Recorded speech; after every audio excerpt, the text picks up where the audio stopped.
स्वागत है आप सबका आज के वीडियो में।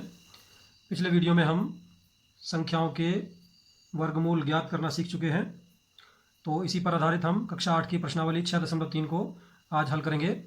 आइए पहला प्रश्न लेते हैं हम। प्रश्नावली 6.3 का पहला प्रश्न है, निम्नलिखित संख्याओं के वर्गमूल ज्ञात करने में इकाई अंक की क्या संभावना है।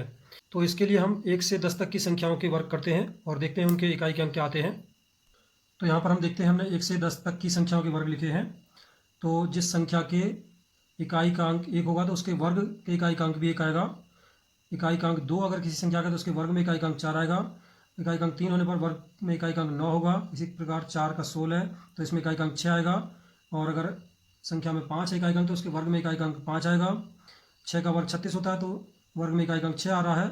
और इकाई का अंक 7 है अगर किसी संख्या में तो उसके वर्ग में इकाई का अंक 9 आएगा, क्योंकि 7 का वर्ग 49 है। इसी प्रकार 8 वाले में 4 और 9 इकाई का अंक होने पर वर्ग में इकाई का अंक 1 आएगा। यदि किसी संख्या में इकाई का अंक 0 है तो उसके वर्ग में अंत में 2 0 आएंगे। तो यहाँ पर हम देखते हैं कि किसी वर्ग संख्या में अगर इकाई का अंक 6 आ रहा है तो उसके वर्गमूल में इकाई का अंक या तो 4 आएगा या 6 आएगा। इसी प्रकार किसी पूर्ण वर्ग संख्या की इकाई का अंक यदि 9 है तो उसके वर्गमूल में इकाई का अंक या तो 3 आएगा या 9 यहाँ पर आ रहा है तो 7 आएगा।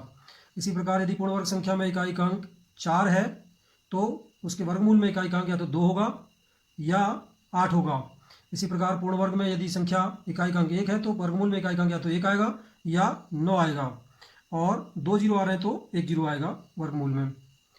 तो पहले खंड में हमें जो संख्या दी हुई थी 9801, तो इसके वर्गमूल में इकाई का अंक जो आएगा तो देखते हैं एक इकाई का अंक 1 कहाँ आता है, एक तो यहाँ पर आ रहा है, एक यहाँ पर आ रहा है। तो वर्गमूल में इकाई का अंक या तो 1 हो सकता है या 9 हो सकता है।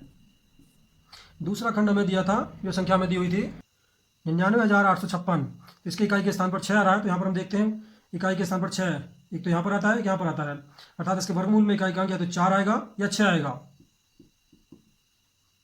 अगला प्रश्न हमारा दिया हुआ है 9,98,001, इसमें भी हम देखते हैं इकाई के स्थान पर 1 आ रहा है तो इसके वर्गमूल में इकाई का अंक जैसे प्रथम खंड में आया था 1 या 9 होगा। चौथा खंड जो हमें दिया हुआ है इस संख्या हम देखते हैं इकाई के स्थान पर 5 आ रहा है तो इसके वर्गमूल में भी इकाई के स्थान पर 5 ही आएगा। प्रश्न संख्या 2 है, बिना गणना किए वह संख्या बताएं जो वास्तव में पूर्ण वर्ग नहीं है। तो हम जानते हैं पूर्ण वर्ग संख्याओं के इकाई के स्थान पर 0, 1, 4, 5, 6 या 9 आता है। तो यहाँ पर हमारी पहली संख्या जो दी है 153, हम देखते हैं इसके इकाई के स्थान पर 3 आ रहा है, अतः यह पूर्ण वर्ग नहीं होगा। अगली संख्या है 257, इसके इकाई के स्थान पर 7 आ रहा है, अतः यह भी पूर्ण वर्ग नहीं होगा। अगली संख्या 408, इसके इकाई के स्थान पर 8 आ रहा है तो यह भी पूर्ण वर्ग नहीं होगा। अगली संख्या 441, इसके इकाई के स्थान पर 1 आ रहा है तो यह पूर्ण वर्ग हो सकता है। अगला प्रश्न लेते हैं हम। प्रश्न संख्या 3 है, बार बार घटाने की विधि से 100 और 169 का वर्गमूल अर्थात स्क्वायर रूट ज्ञात कीजिए। तो हम जानते हैं कि किसी भी पूर्ण वर्ग संख्या को विषम संख्याओं के योग के रूप में लिखा जा सकता है। तो इस प्रश्नों में इस विधि में हम क्या करते हैं कि 1 से शुरू करके क्रमानुसार विषम संख्याओं को इसमें से हम घटाएंगे और तब तक घटाएंगे जब तक कि 0 ना आ जाए। तो आइए इसको करते हैं। 100 ऋण 1 बराबर 99, पहली हमारी विषम संख्या होती है 1। अब हम 99 में से अगली विषम संख्या घटाएंगे, 3 होती है, 99 में से 3 घटाया तो 96 आएगा। अब हम 96 में से अगली विषम संख्या घटाएंगे जो कि 5 होती है तो आएगा हमारा 91। इसी प्रकार आगे को हम घटाते रहेंगे। 91 में से 7 घटाया 84, 84 में से 9 घटाया 75, 75 में से 11 घटाया 64, 64 में से अगली विषम संख्या घटाएंगे 13 तो 51 आएगा। 51 में से अगली विषम संख्या घटाएंगे 15 तो 36 आएगा। 36 में से अगली विषम संख्या घटाएंगे 17 तो 19 आया। 19 में से अगली विषम संख्या घटाएंगे 19 तो 0 आया। इस प्रकार हम देखते हैं कुल मिलाकर के 1 2 3 4 5 6 7 8 9 10 स्टेप में हमारा 0 प्राप्त होता है। अतः √100 अर्थात 100 का स्क्वायर रूट होगा 10। इसी प्रकार हम अगली जो संख्या हमारी है 169 उसका वर्गमूल भी ज्ञात कर सकते हैं। प्रश्न संख्या 4 है, अभाज्य गुणनखंड विधि से निम्न संख्याओं का वर्गमूल ज्ञात कीजिए। अभाज्य गुणनखंड विधि अर्थात प्राइम फैक्टराइजेशन मेथड से इसका हमें स्क्वायर रूट निकालना है इनका। तो इसमें से हम पहला प्रश्न कर लेते हैं। पहली संख्या है 729, तो सबसे पहले हम 729 के अभाज्य गुणनखंड करेंगे। तो आइए करते हैं। तो 729 के हम अभाज्य गुणनखंड करेंगे। इसके इकाई के स्थान पर 9 आ रहा है तो 2 से विभाजित नहीं होगा ये। अभाज्य गुणनखंड करना हम पहले सीख चुके हैं। सबसे छोटी अभाज्य संख्याओं से शुरू करके हम भाग करते हैं इनको ताकि पूरा पूरा भाग चला जाए। अगली 2 के बाद अगली बार संख्या 3 आती है, तो 3 से इसको भाग करेंगे। 3 दूनी 6, 3 चौके 12 और 3 तिया 9, फिर 3 से कटेगा ये, 3 अट्ठे 24 और 3 एकम 3, पुनः 3 से काटेंगे। 3 दूनी 6, 3 सत्ते 21, 3 से फिर काटा, 3 नम 27, 3 से फिर इसको भाग करेंगे, 3 तिया 9 और 3 से भाग करेंगे एक बार। तो अब यहाँ पर हम इसको लिख लेते हैं, वर्गमूल 729 बराबर, इसके 729 के हम गुणनखंड लिख लेंगे यहाँ पर, 3 गुणा 3 गुणा 3 गुणा 3 गुणा 3। अब यहाँ पर हम क्या करते हैं, वर्गमूल ज्ञात करने के लिए हमें पता है 2 के समूह बनाते हैं, तो 2 का पेयर बनाएंगे, 2 समान गुणनखंडों के, तो 3 पेयर बनते हैं। प्रत्येक पेयर में से एक एक हम संख्या चुन लेंगे, यहाँ से एक 3 चुनेंगे, इसमें से एक 3 चुनेंगे और एक 3 इस पेयर में से चुनेंगे। अब इन तीनों की हम गुणा कर लेते हैं, 3 तिया 9, 9 तिया 27, तो इस प्रकार हमें 729 का वर्गमूल प्राप्त होता है 27। अगला प्रश्न लेते हैं हम। अब हम 4 अंकों की संख्या लेते हैं, पांचों खंड है 9604, इसका हमें वर्गमूल ज्ञात करना है। तो सबसे पहले इसके अभाज्य गुणनखंड करेंगे, तो इसके अभाज्य गुणनखंड करते हैं हम। तो सबसे छोटी अभाज्य संख्या से पहले इसको भाग करेंगे, सबसे छोटी अभाज्य संख्या 2 होती है, तो 2 से भाग करेंगे इसको, 2 चौके 8, 2 अट्ठे 16, 2 0 0, 2 दूनी 4, पुनः 2 से भाग करेंगे, 2 दूनी 4, 2 चौक 8, 2 0 0, 2 एकम 2। अब इकाई के स्थान पर 1 आ रहा है, तो 2 से नहीं कटेगा। तो अगली अभाज्य संख्या आती है हमारी 3, 3 से भाग करके देखते हैं इसको, इसके अंकों का योग अगर 3 से कटेगा तो यह संख्या 3 से विभाजित हो जाएगी। तो अंकों का योग करते हैं, 2 और 4 6, 6 और 1 7, 7 3 से नहीं कटता, 3 से नहीं कटेगी। अगली अभाज्य संख्या आती है 5, 5 से ये कटेगा नहीं क्योंकि इसके इकाई के स्थान पर 0 या 5 नहीं आ रहा है। अगली अभाज्य संख्या 7 होती है, 7 से भाग करके देखते हैं हम इसको, तो 7 या 21, 3 बचेगा, 0 उतारेंगे, 30 हो गया, 7 चौक 28 बचेगा 2 और 7 या 21, 7 से कट जाएगा, 7 से काट लेते हैं, 7 या 21 बचा 3, 30 हो गया, तो 7 चौक 28 बचा 2, 1 उतारा 21 हो गया, 7 या 21, पुनः 7 से भाग कर लेते हैं इसको, 7 चौक 28 बचा 6, 63 हो गया, 7 नम 63, पुनः 7 से भाग करेंगे, 7 7 49, फिर 7 से भाग करेंगे इसको हम, 7 एकम 7। तो अब इसको हम लिख लेते हैं, तो यहाँ हमने इसके गुणनखंड लिख लिए हैं, 2 गुणा 2 गुणा 7 गुणा 7 गुणा 7 गुणा 7, 2 गुणनखंडों के हम पेयर बना लेंगे इसमें, पहला पेयर बन गया ये दूसरा पेयर और ये तीसरा पेयर। प्रत्येक पेयर में से हम एक एक गुणनखंड को चुन लेते हैं, तो यहाँ से एक 2 चुना हमने, फिर इस पेयर में से एक 7 चुनेंगे और इस वाले पेयर में से एक 7 चुनेंगे। अब इनकी गुणा कर लेते हैं, 2 सत्ते 14, 14 सत्ते 98, तो इसका वर्गमूल हमें प्राप्त होता है 98। इसी प्रकार हम प्रश्न नंबर 4 के अन्य खंडों को भी हल कर लेते हैं।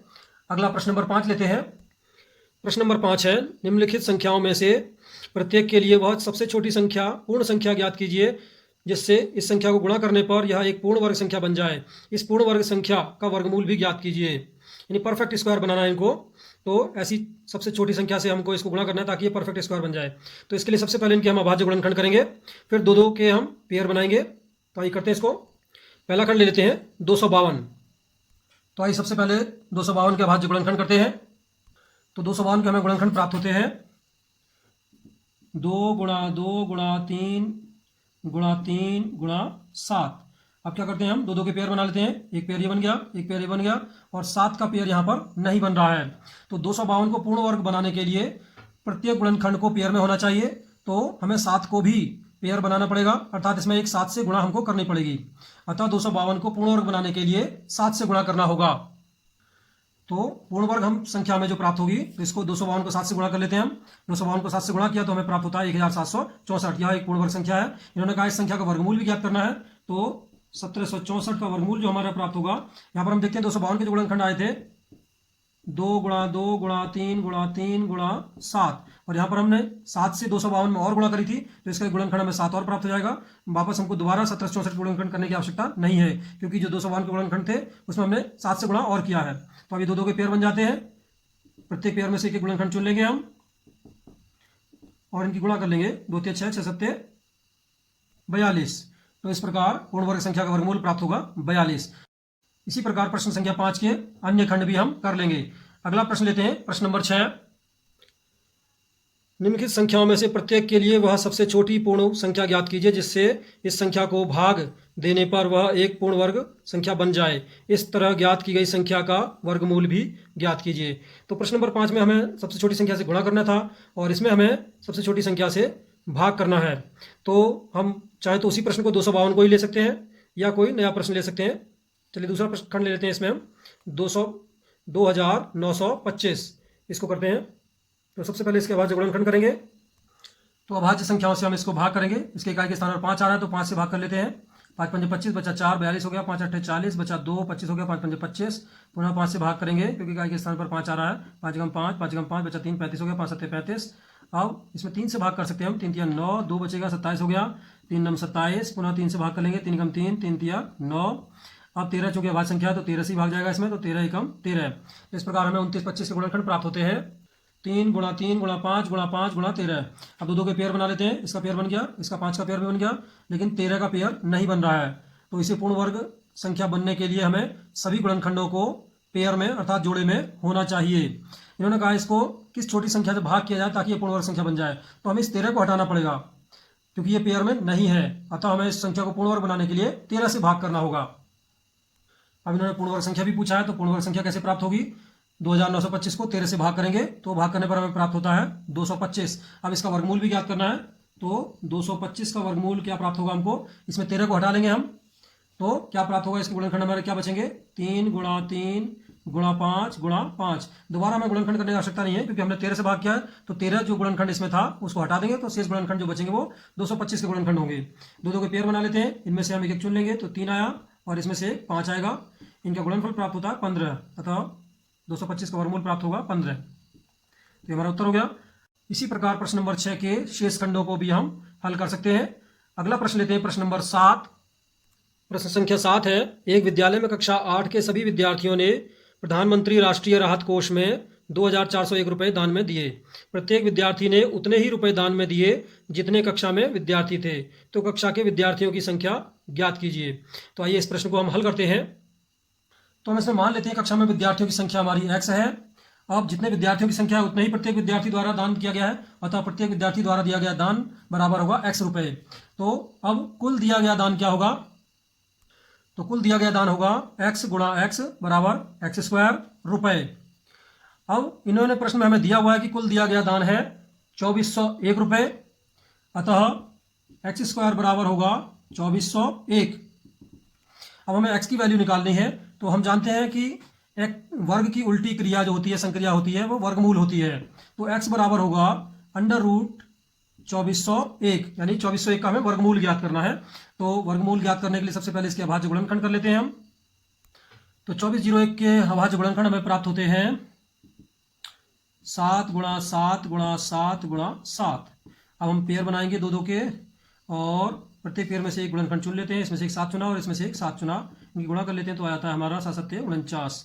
तो हम ये कह सकते हैं कि प्रत्येक विद्यार्थी द्वारा दिया गया दान होगा 49 रुपये। अतः कक्षा में विद्यार्थियों की संख्या बराबर, हमने x माना था और x का मान आया है 49, तो 49 विद्यार्थी कक्षा में मौजूद है और प्रत्येक विद्यार्थी द्वारा दिए गया दान भी 49 रुपये होगा। अब देखते हैं हम प्रश्न नंबर 8। एक बाग में 2025 पौधे इस प्रकार लगाए जाने हैं कि प्रत्येक पंक्ति में उतने ही पौधे हों जितनी पंक्तियों की संख्या हो। तो पंक्तियों की संख्या और प्रत्येक पंक्ति में पौधों की संख्या ज्ञात कीजिए। तो इस तरह के प्रश्नों में भी हमें क्या होता है, क्योंकि ये वर्गाकार बनेगा, क्योंकि जितनी पंक्तियां उतनी प्रत्येक पंक्ति में पौधों की संख्या है, तो वर्ग बनता है। तो इसमें कुल संख्या 2025 दे रखी है, तो पंक्तियों की संख्या और प्रत्येक पंक्ति में पौधों की संख्या जो होगी वो इसके वर्गमूल के बराबर होगी। ये प्रश्न नंबर 7 की तरह से होगा, तो इसको आप कर लेंगे।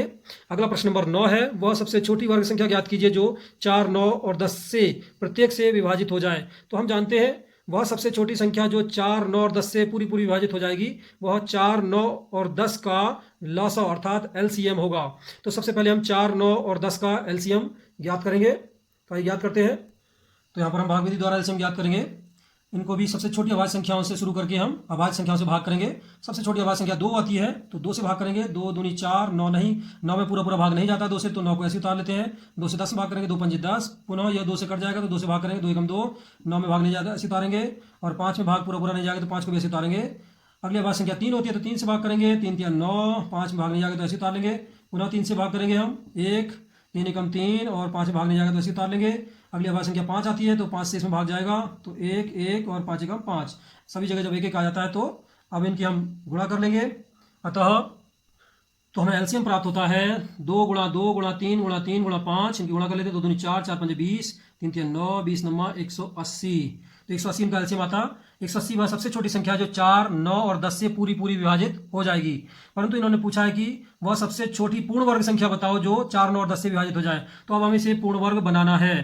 तो पूर्ण वर्ग बनाने के लिए हम जानते हैं कि इसके जो गुणनखंड है वो पेयर में होने चाहिए। तो यहाँ पर हम देखते हैं इसके गुणनखंड, ये 2 का पेयर बना है, ये 3 का पेयर बना है, लेकिन 5 का पेयर यहाँ पर नहीं बन रहा है। तो हमें 5 का पेयर भी बनाना है, तो उसके लिए हमें इसमें एक 5 से गुणा करना होगा। तो पूर्ण वर्ग संख्या जो हमारी प्राप्त होगी वो 180 में 5 से गुणा करके आएगा।